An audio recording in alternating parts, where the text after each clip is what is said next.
Hi friends, അപ്പോൾ welcome to my channel. അപ്പോൾ ഇന്ന് നമ്മൾ തയ്യാറാക്കാൻ പോകുന്നത് വളരെ പെട്ടെന്ന് തന്നെ നമുക്ക് തയ്യാറാക്കി എടുക്കാൻ പറ്റുന്ന, അതുപോലെ തന്നെ വളരെ സിമ്പിളായിട്ടുള്ള ഒരു റെസിപ്പിയാണ്.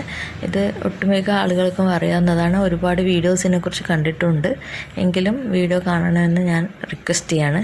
ഓക്കെ, നമുക്ക് റെസിപ്പിയിലേക്ക് കിടക്കാം. അതിന് വേണ്ടിയിട്ട് ഞാനൊരു മിക്സിയുടെ ചെറിയ ജാർ എടുക്കുന്നതായിരിക്കും ഏറ്റവും നല്ലത്. അപ്പോൾ അതിലേക്ക് ഞാനിപ്പോൾ 1/2 ഗ്ലാസ് പാൽ ഇത്രയോ ഓയിൽ ഇത്രയാണോ എന്നല്ല, എത്രയാണോ പാലെടുക്കുന്നത് അതിനനുസരിച്ച് ഓയിലെടുക്കുക. അപ്പോൾ ഞാൻ അതിലേക്ക് 1/2 ഗ്ലാസ് പാൽ, പിന്നെ 1/2 ഗ്ലാസ് ഓയിൽ, അതിലേക്ക് ആ കണക്കിന് 2 അല്ലി വെളുത്തുള്ളിയും കൂടെ ഇട്ട് കൊടുത്തിട്ടുണ്ട്. ഇനി അതിലേക്ക് ആവശ്യത്തിന് ഉപ്പും കൂടെ ചേർത്ത് കൊടുക്കണം. അപ്പോൾ ഉപ്പെന്ന് വെച്ചാൽ ഓവറാവാൻ പാടില്ല, ആ ഒരു ടേസ്റ്റ് ലൈറ്റ് ഉപ്പ് മതി. പിന്നെ അതിലേക്ക് നമുക്ക് വേണ്ടത് 1 ടീസ്പൂൺ വിനീഗറാണ്, 1 ടീസ്പൂണാണ്, ടേബിൾ സ്പൂണല്ല. അപ്പോൾ അതും കൂടെ ചേർത്തിട്ട് മിക്സിയിൽ ജാർ അടപ്പിട്ടതിന് ശേഷം നമുക്ക് അരച്ചെടുക്കാൻ എങ്ങനെയാണ് വേണ്ടതെന്ന് വെച്ചാൽ നമ്മൾ ഏറ്റവും ലോ സ്പീഡിലിട്ടിട്ടാണോ അരച്ചെടുക്കാം. അപ്പോൾ അരച്ചെടുത്തിട്ടുണ്ട്. അരച്ചെടുത്തതെന്ന് വെച്ചാൽ ഈ ഒരു ക്രീമി കൺസിസ്റ്റൻസിയാണ് നമുക്ക് കിട്ടുന്നത്. വെച്ചാൽ ഒരു നമ്മുടെ ഇഡ്ഡലി മാവിൻ്റെയൊക്കെ ബാറ്ററിനേക്കാളും കുറച്ചും കൂടെ തിക്കായിട്ട് കിട്ടും. അപ്പോൾ ഞാൻ ഇപ്പോൾ ഒരു പാത്രത്തിലേക്ക് ഒഴിച്ച് മാറ്റിയിട്ട് കാണിച്ചു തരാം എൻ്റെ കറക്റ്റ് തിക്നെസ്.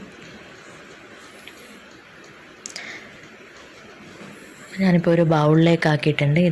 ഈ ഒരു തിക്നെസ്സിലാണ് നമുക്ക് കിട്ടുക. അത്യാവശ്യം നല്ല തിക്നെസ്സിൽ തന്നെയാണ്. എങ്കിലും ഇത് 1 മണിക്കൂർ, മിനിമം 1 മണിക്കൂറെങ്കിൽ ഫ്രിഡ്ജിൽ വെച്ച് കഴിഞ്ഞാൽ, തണുപ്പ് തട്ടി കഴിഞ്ഞാൽ ഇതിലും തിക്കായിട്ട് നമുക്ക് യൂസ് ചെയ്യാൻ പറ്റും. അപ്പോൾ ഞാൻ ഫ്രിഡ്ജിൽ വെക്കുകയാണ്. അപ്പോൾ ഇപ്പോൾ ഞാൻ ഫ്രിഡ്ജിൽ വെച്ച് എടുത്തതാണ്. ഇപ്പോൾ ഞാനിപ്പോൾ 2 മണിക്കൂർ ഫ്രിഡ്ജിൽ വെച്ചതിന് ശേഷം എടുത്തതാണ്.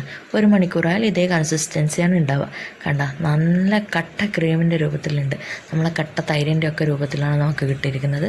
അപ്പോൾ ഇത് പെട്ടെന്നെന്ന് വെച്ചാൽ ഞാൻ ഈ പറഞ്ഞ സമയം ഇതിന് വേണ്ട, അതിൻ്റെ പകുതി സമയം മതി. അപ്പോൾ എല്ലാവരും ട്രൈ ചെയ്ത് നോക്കണം.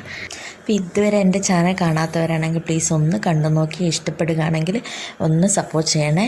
കൂടെ ഷെയറും ചെയ്യണം. കൂടെ സബ്സ്ക്രൈബ് എന്ന ഓപ്ഷനും അതിൻ്റെ കൂടെ ഓൾ എന്ന ഓപ്ഷനും കൂടെ പ്രസ് ചെയ്യണം.